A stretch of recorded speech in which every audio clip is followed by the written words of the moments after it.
एक यूनिट भी बिजली जो है वो प्रोड्यूस नहीं की और उन्होंने hundreds of billions of rupees जो है उन्हें अदा कर दिए गए। कुछ नहीं कर सकते क्योंकि वो आपको कोर्ट्स में ले जाएंगे कि सॉवरेन गारंटीज है।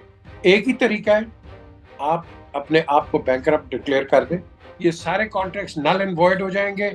आपके आईएमएफ के और बाकी जो कर्जे ये भी नल एंड वॉइड होंगे। Start afresh. किसी गवर्नमेंट की लॉन्ग टर्म थिंकिंग नहीं है। श्रीलंका गया ना तो क्या डूब गया?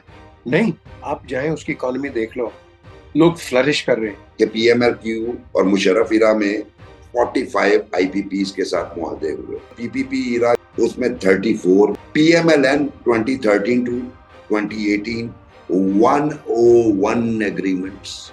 इलेक्ट्रिसिटी टैरिफ गवर्नमेंट के गले का फंदा बन सकती है।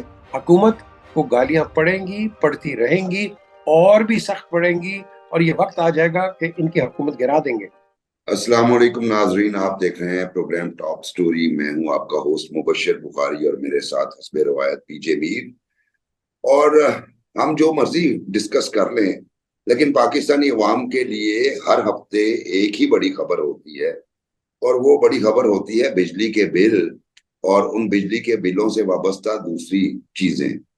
मसलन अगर मैं बात करूं कि बिजली के बिलों से वाबस्ता दूसरे इश्यूज क्या हैं, तो उसमें सबसे बड़ी बात यह है कि आईपीपीज के हवाले से पीजे और मैं दो प्रोग्राम पहले भी कर चुके हैं। इसमें हमें होप तो नहीं है कि कुछ होगा, लेकिन कम से कम आवाज बुलंद करना हमारा फर्ज है as as as a watch dog. चूंकि मीडिया जो है नेचुरल ह्यूमन राइट्स डिफेंडर और वॉच डॉग होता है, तो इसलिए हम इसको बार बार विसल ब्लोइंग इसकी करते रहेंगे।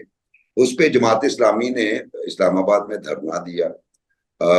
उस धरने का इम्पैक्ट गवर्नमेंट के साथ नेगोशिएशंस हो रही हैं, हो सकता है गवर्नमेंट एक दो डिमांड्स को मान ले, लेकिन वो जो असल मसाइल हैं, क्या आपने महंगे दामों बल्कि महंगे तरीन दामों बिजली खरीदी है, उसका हल क्या है। और ये जो जमात इस्लामी का धरना है, मेरी जाती राय में कि अगर दूसरी पार्टीज भी, और स्पेशली ऐसी पार्टीज जो छोटी पार्टीज हैं और कॉर्नर हुई हुई है, सारे जो इस वक्त रॉयल रंबल चल रहा है पॉलिटिकल फोर्सेस एस्टेब्लिशमेंट और अदलिया के दरमियान, उनको भी एक मौका मिलेगा किसी एजेंडे पे वो भी अपनी सियासत कर सके और अवामी राय हमवार कर सकेंगे। जी अगर ये नहीं इशू हल होता तो तब्दील किया जाए। तो पीजे आप कैसे देखते हैं? सबसे पहले तो आईपीपीज एक दर्द सर बने हैं। जो इतलात हैं, मसलन तमाम हुक्मरानों ने आईपीपीज को एग्रीमेंट किए उनके साथ, और एग्रीमेंट भी ऐसे ऐसे अनजस्टिफाइड हैं और उनकी जो ड्यूरेशन है एग्रीमेंट्स की वो भी डेकेड्स पे मुहित है बहुत सारे। और उसी में कई ऐसी खबरें भी हैं कि हमारे कॉमन जानने वाले, आपके और मेरे नाम में उनका नहीं लेना चाहता, क्योंकि कोर्ट जो है, कोर्ट में केस है उनके खिलाफ। एक यूनिट भी बिजली जो है वो प्रोड्यूस नहीं की और उन्होंने hundreds of billions of rupees जो है उन्हें अदा कर दिए गए। वो खाली उनकी जेब में गए या किसकी जेब में गए? तो ये जब सूरत हाल है ग्राउंड पे, तो आप क्या हाल देखते हैं पीजे? मुबाशिर, सबसे पहले तो आपने अपने आप को एक रिविजिट करना है, अपने ब्रेन्स को। आपने जब ये 94 के अंदर ये जो सारे आईपीपीज आए, आपने इनके कॉन्ट्रैक्ट्स किए, क्या इन्होंने सोचा था कि 2024 भी आएगा? या इन्होंने सोचा था कि यहाँ कॉन्ट्रैक्ट्स इनको दे दो, ऐसे पक्के दे दो, अपने पैसे बनाओ? मुझे पता है लोगों ने पैसे बनाए, मैं जानता हूं लोगों को। आपने अगर ये सोच के, शॉर्ट टर्म सोच के, और नुकसान किसका किया है? आपने पाकिस्तान का नुकसान किया है। आपने सब्सिक्वेंट गवर्नमेंट्स जितनी भी आई हैं, आपने उनका नुकसान किया है। लेकिन कई गवर्नमेंट्स हैं बीच में जो थोड़ा बहुत मैनेज करते रहे, इधर उधर करते रहे, but at the end of the day that is not the solution. The solution is long term solid and contracts which are people based contracts. People based contracts आपने नहीं किए, आपने इंडिविजुअल जो पावर प्रोवाइडर्स हैं आपने उनके फायदे में किए। उन्होंने आपसे सॉवरेन गारंटीज ली और अब आप कुछ करेंगे वो इंटरनेशनल कोर्ट्स में जाएंगे। जितनी मर्जी मीटिंग्स कर लें, अभी गौहर एजाज ने भी मीटिंग की है, बड़ी अच्छी मीटिंग की है, I support it. But at the end of the day, आज हम इस गवर्नमेंट को कह रहे हैं कि भाई इसने ये कर दिया, ये इस गवर्नमेंट का कसूर नहीं है। ये पिछली गवर्नमेंट के सबसेक्वेंट बैड कॉन्ट्रैक्ट्स आज इस गवर्नमेंट के टेबल पे पड़ गए। अब क्या आप करेंगे? आप इनको कहेंगे भाई ये ना करो वो ना करो, भाई एक ही तरीका है, आप कर नहीं सकते कुछ। मैं बड़ा पॉजिटिव आपको बता रहा हूं, कुछ नहीं कर सकते, क्योंकि वो आपको कोर्ट्स में ले जाएंगे कि सॉवरेन गारंटीज है। तो हम क्या हम्म, लड़ेंगे कि जी पिछली गवर्नमेंट्स जो आई थी उन्होंने आपके साथ गारंटीज की है, लेकिन इस वक्त वो वायबल नहीं है। I don't think that will be bought. एक ही तरीका है, आप अपने आप को बैंकरप्ट डिक्लेयर कर दें।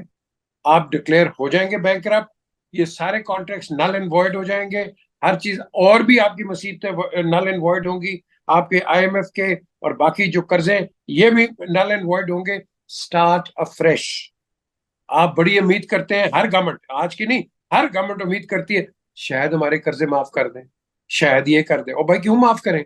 आप उनसे पैसे लेते हो और आप क्या करते हो? Borrowing, over borrowing and over spending. ये जब आप करते हो तो नुकसान किसका होता है? अवाम का। ओवर स्पेंडिंग क्यों करते हो? क्योंकि आप वोट बेस पे प्रोजेक्ट्स पे काम करते हो कि आपको अगले जाके वोट मिले। आप शॉर्ट टर्म थिंकिंग है आपकी, आपकी लॉन्ग टर्म थिंकिंग है ही नहीं किसी गवर्नमेंट की। लॉन्ग टर्म थिंकिंग नहीं है, it is all electorate based. आप काम कर रहे हैं और ये आप काम कर रहे हैं। देखो ना, for example, need of the hour आपका मेट्रो सर्विस था, need of the hour orange का था, लेकिन वो पैसा जो आपको मिला स्टेबलाइजेशन के लिए आपने डेवलपमेंट पे लगा दिया। हम्म, आईएमएफ जो पैसा देता है वो आपको स्टेबल होने के लिए देता है, वो आपको डेवलपमेंट के लिए नहीं देता।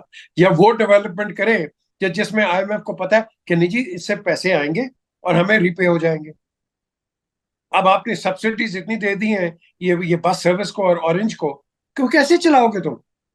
कैसे चलाओगे?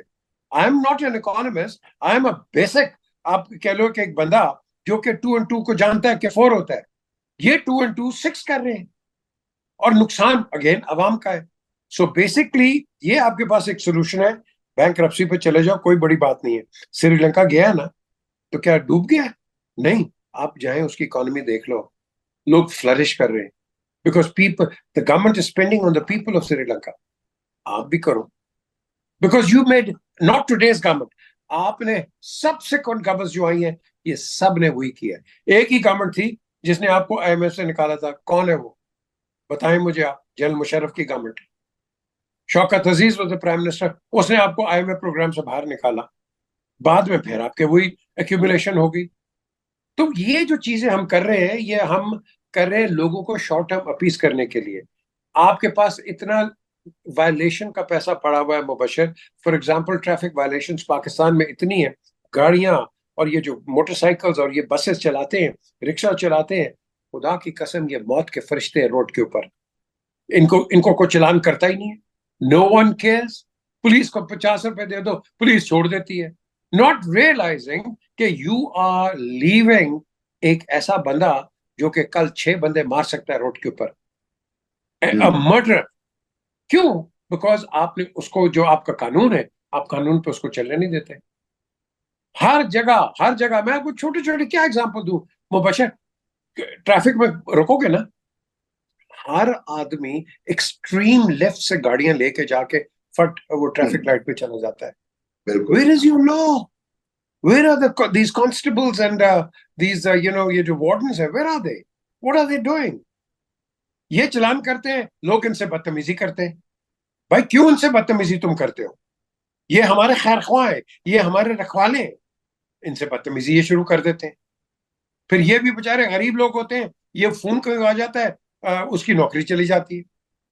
2 बंदों की मैं जानता हूँ लिबर्टी मार्केट के अंदर वार्डन्स, उन्होंने किसी एक इंपॉर्टेंट आदमी को रोका, उसने कॉल किया, उनकी उनकी ट्रांसफर हो गई यार। Can you PJ, believe it? ये तो ये तो आपका बड़ा अच्छा आइडिया है कि इकोनॉमी में आप पैसा कैसे बेहतर तरीके से प्रोड्यूस करके इंजेक्ट कर सकते हैं।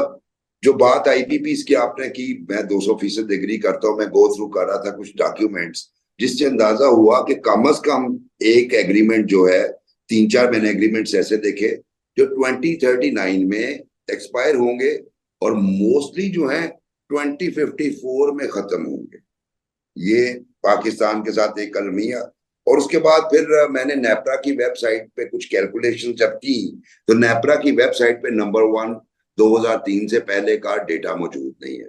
लेकिन 2003 से ऑनवर्ड जो डेटा है उसमें नाजरीन की सहूलत के लिए ये मैं बयान कर रहा हूँ पीछे कि पीएमएलक्यू और मुशर्रफ इरा में 45 आईपीपीज के साथ मुआहदे हुए। उसके बाद पीपीपी इरा जो 2008 से 2013 तक का था उसमें 34 जो है वो एग्रीमेंट हुए। पीएमएलएन 2013 टू 2018 101 एग्रीमेंट्स, और फिर पीटीआई में 23। तो ये 198 जो आईपीपीज की डिटेल्स हैं ये नेपरा पे मौजूद हैं। यानी हम एक विशियस सर्कल में पड़ चुके हैं। आपकी बात बिल्कुल ठीक है कि इस पे हमें एक स्ट्रिक्ट पॉलिसी बनानी होगी। कम अज कम इनका फोरेंसिक ऑडिट इनकी पेमेंट्स का तो होना चाहिए, और अवाम को बताया जाए कि डिस्पैरिटी क्यों है। मसलन सलमान शाहबाज की उस दिन भी हमने बात की कि उनकी भी एक आईपीपी है, वो 15 मेगावाट दे रहे हैं, ओनली 15 मेगावाट, और उनका जो रेट बयान किया जा रहा है वो 144 है। वेराज कुछ आईपीपीज के हवाले से 500 600 पर यूनिट जो है वो दे रहे हैं। तो ये डिस्पैरिटी भी अवाम के सामने आने चाहिए ताकि हमें पता चले कि इसमें सबसे बड़ा रोल होता है ब्यूरोक्रेटिक सर्कल्स का। ऑफ कोर्स पॉलिटिकल जो होते हैं लोग वो अपना हिस्सा वसूल कर लेते हैं, लेकिन असल में इन आईपीपीज के साथ एग्रीमेंट करने में ब्यूरोक्रेटिक सर्कल्स का बहुत, ब्यूरोक्रेसी का बहुत रोल होता है। हमें ये बताया जाए कौम को कि ये एग्रीमेंट करते वक्त कौन कौन से ब्यूरोक्रेट थे, फिर उनकी फाइनेंशियल सिचुएशन करंट देखा जाए, और जिन मिनिस्टर्स के दौर में हुआ उनके भी जरा फाइनेंशियल्स को चेक कर लेना चाहिए मेरे ख्याल में। पीजे अगला सवाल मेरा ये है, ये तो एक सरदर्द पाकिस्तान के लिए आईपीपीज बने रहेंगे। इस बिजली इलेक्ट्रिसिटी टैरिफ को मद्देनजर रख के इस वक्त जेआई सड़क पे है, जबकि उसके साथ अगर आप देखें शाहिदा खान अब्बासी की पार्टी ने भी कराची में मुजाहिरा किया। गौहर जहाज की बात उस दिन भी हमने प्रोग्राम में कर ली, और हमें लगता है कि आइंदा आने वाले दिनों में मजीद पार्टीज भी जो हैं वो इस एजेंडे को सपोर्ट करेंगी। अगरचे जमात इस्लामी ने पीटीआई की जानिब से जो एक वो कॉबल करने की कोशिश कर रहे हैं, एक अलायंस, उसमें शमूलियत से इनकार कर दिया है। तो आप क्या समझते हैं कि ये इलेक्ट्रिसिटी टैरिफ गवर्नमेंट के गले का फंदा बन सकती है, गले का कांटा बन सकती है? चलिए मैं डिक्शन को ठीक कर लेता हूँ। एक जमाने में 4 आने गवर्नमेंट का फंदा बन गया था, अयूब खान की गवर्नमेंट, चीनी 4 हूँ। आने बड़ी थी, और आप देखें क्या हाल हो गया था। अब ये जो आपने बात की है, बिल्कुल ये फंदा बन सकता है, और इसके अंदर मैं तो अफसोस से कहूंगा कि ये जो हुकूमत है ये इसके अंदर फंस गई हुई है। इनका कसूर नहीं है, इन्होंने कोई इतरा नहीं किया, लेकिन ये एक्शन क्यों नहीं ले रहे? आपने कहा है 101 मुआहदे हुए। अगर नून के अंदर 101 मुआहदे हुए, somebody is going to come out and explain, somebody is going to come out and tell the people कि क्या हुआ। और आपने बड़ी अच्छी बात की है कि भाई आप इनके फाइनेंशियल चेक करें और इनकी फाइनेंशियल पोजीशन चेक करें, जिन्होंने भी ये कॉन्ट्रैक्ट्स दिए आप करें। मेरे अंदर, मुझसे बड़े लोग ये इस प्रोग्राम में इख्तलाफ करेंगे जो मैं कहने वाला हूँ, मेरे अंदर एक बड़ी स्ट्रॉन्ग फीलिंग है कि ये जो मरियम नवाज है, मेरा फेथ इनके ऊपर है। बड़े लोग मुझसे इख्तलाफ करेंगे इस पे। I feel she is a new blood and she can do it, and she will inshallah do it. She needs good support, she needs good people, honest people. ये अगर लोग, अगर मरियम को अगर इन्होंने चाहा कि आगे इनका पॉलिटिकल करियर बने, तो फिर इन्होंने मरियम के साथ ईमानदारी दिखानी है, फिर आप इनको सपोर्ट करना है। तो अगर आपने नहीं करेंगे ना, तो आप मरियम को यहीं गिरा देंगे। तो मेरी ये बड़ी एक ख्वाहिश है, अल्लाह करे कि अच्छे लोग हों नून के अंदर जो कि इनकी सपोर्ट करें और इनको आगे लेके जाए। और जो हम गलतियां आगे निकाल रहे हैं, हम कोई तनकीद बराए तनकीद नहीं कर रहे, हम तनकीद बराए तामीर कर रहे हैं। हम बात कर रहे हैं कि आवाम का इसमें फायदा हो। क्या इंटरेस्ट है मेरा मुबशर, क्या इंटरेस्ट है? हमारा तो पीपल है, we care about the people. वो मुबशर जाते हैं बाजार के अंदर, मैं बाजार के अंदर जाता हूँ, मैं कराची के अंदर जाता हूँ, खुदा की कसम, अब मैं कराची में हूँ, मुझे रोना आता है जो लोग रो रहे हैं यार। रोना आता है कि ये क्या हो रहा है इन बेचारों के साथ, ये कौन इनको ठीक करेगा? यहाँ मुराद अली शाह का काम, यहाँ इस और उधर अपना गंडापुर एंड इधर अपना मरियम का काम है, बलूचिस्तान के उसके चीफ मिनिस्टर का काम है, गिलगित में उसका अपना काम है। We got to do it. Please understand कि जो अगली आने वाली अगर कोई हुकूमत है या आगे इन्होंने सरवाइव करना है, ये इस मोडस ऑपरेंडी से सरवाइव नहीं करेंगे। हमें वो कहते हैं ना, टूथ एंड नेल दिखाने लोगों को, और इन लोगों को पकड़ना है और हिसाब लेना है। क्योंकि eight the end of the day ये रेडी वाला और हम सब इनडायरेक्ट टैक्सेस तो दे रहे हैं, वो इनकी वजह से दे रहे हैं। तो ये कब तक चलेगा मुबशर, आप मुझे बताएं कब तक चलेगा? ये चल सकता है इस तरह? नहीं चलेगा। क्यों नहीं चलेगा? इसलिए क्योंकि यहां पर्सनल इंटरेस्ट है लोगों के। वैसे ही हमारी कौम इतनी ढीठ हो गई है, काम करने के ये लायक नहीं है। फिर ये जो भी हुकूमत आती है उसको गालियां निकालते हैं कि हुकूमत ने ये किया। और भाई तुमने क्या किया? तुम क्या वो ईमानदारी के साथ काम कर रहे हो? वेदर यूर अ ब्यूरोक्रेट और whether you're corporate person, what are you doing? Corporate side पे जाओ, टैक्स खा रहे, एफबीआर को जा नहीं रहा पैसा, कच्ची रसीदें दे रहे, पैसा वो बना रहे हैं, हम हुकूमत को गालियां दे रहे हैं। हुकूमत को गालियां पड़ेंगी, पड़ती रहेंगी, और भी सख्त पड़ेंगी, और ये वक्त आ जाएगा कि इनकी हुकूमत गिरा देंगे। ये इसको सैल्वेज कर सकते हैं। एक काम करें, इम्प्लीमेंटेशन ऑफ लॉ। एफबीआर को चाहिए पकड़ो लोगों को जो टैक्स नहीं दे रहे। लेस्को की बात करो, मैं आज खुल के कह रहा हूं, मुबशर जहां आप रहते हैं एयर एवेन्यू में, वो जो उनके अपार्टमेंट है, मैं आपको बताऊं, एक बिजली का मीटर 2,62,000 रुपए का लगा रहे हैं। तो मैंने जब चेक करवाया, वो 5,000 का मीटर है। जी बिल्कुल। और ऊपर से हाँ, और मैंने नीचे उनसे पूछा एयर एवेन्यू वालों से, वो कहते जी हमने तो रिश्वत भी देनी है, रिश्वत भी खा गए। भाई आपको रिश्वत की क्या जरूरत है? अब वो बेचारे फंसे में, रिश्वत ना देंगे वो सर्विस नहीं दे सकते। अब आप मुझे बताएं ना, ये कौन, ये 2,62,000 रुपए ये कर रहा है? ये तो इसमें करोड़ों रुपए खा रहे हैं भाई, बिल्कुल करोड़ों ऐसा ही। रुपए। आज तो अगर प्राइम ये मिनिस्टर ने, जी पीजे आप वाली बात आज प्राइम मिनिस्टर ने भी कही और उन्हें भी इदराक हुआ। उन्होंने कल कहा था कि जनाब अली ये बिजली के मामलात में करप्शन और एफबीआर के मामलात में करप्शन जो है मुल्क का सबसे बड़ा मसला है। लेकिन ओवरऑल एक करप्ट कल्चर जो है जिसकी तरफ आप निशानदेही कर रहे हैं वो बहुत बड़ा मसला है। और ये आपने बिजली के मीटर की बात की, गैस तो अब मीटर लगता ही नहीं नया, लोग उसके नाम पे भी रिश्वत खा जाते हैं। उसके अलावा आप कॉन्ट्रैक्ट्स अगर सड़कों की और बाकी बात करें तो बात निकलेगी तो फिर दूर तक जाएगी। पीजे चूंकि प्रोग्राम का टाइम कम है, आपका एक पॉइंट जिससे मैं इत्तेफाक करना चाहता हूँ कि मुझे भी मरियम नवाज से होप्स हैं। मरियम नवाज का इंटेंट बहुत क्लियर है, हार्ड वर्किंग खातून है चीफ मिनिस्टर मरियम। लेकिन सिर्फ एक प्रॉब्लम है जिसकी मैं निशानदेही करना चाहूंगा, वो भी इसलिए कि अगर कभी वो हमारा प्रोग्राम देख लें, और ये लिखा भी कि ये जो मरियम ने एक कल्चर डेवलप किया है depending on the bureaucratic circles. Number one, उनको ब्लाइंड फेथ नहीं रखना चाहिए इस ब्यूरोक्रेसी पे। दूसरी बात ये कि उन्होंने बाकी पार्टी मेंबर्स को, एमपीएस को, दूसरे लोगों को दूर करके सिर्फ 3-4 अपने आईज एंड ईयर्स रखे हुए हैं। ये भी डिस्करेज करें इस कल्चर को, क्योंकि इससे उनकी पार्टी का नुकसान भी हो रहा है और उनकी आवाम से, हाँ उनका इमेज जो है वो शानदार है कि ओके बहुत शानदार काम कर रही हैं, लेकिन उन्हें मजीद शानदार काम करना है जिसके लिए उन्हें अवामी मसाइल का पता होना चाहिए। और अवामी मसाइल का पता होने के लिए उनका अवाम से राब्ता बहुत ज्यादा जरूरी है। हमजा साहब फरमा रहे हैं कि प्रोग्राम का टाइम खत्म हुआ चाहता है।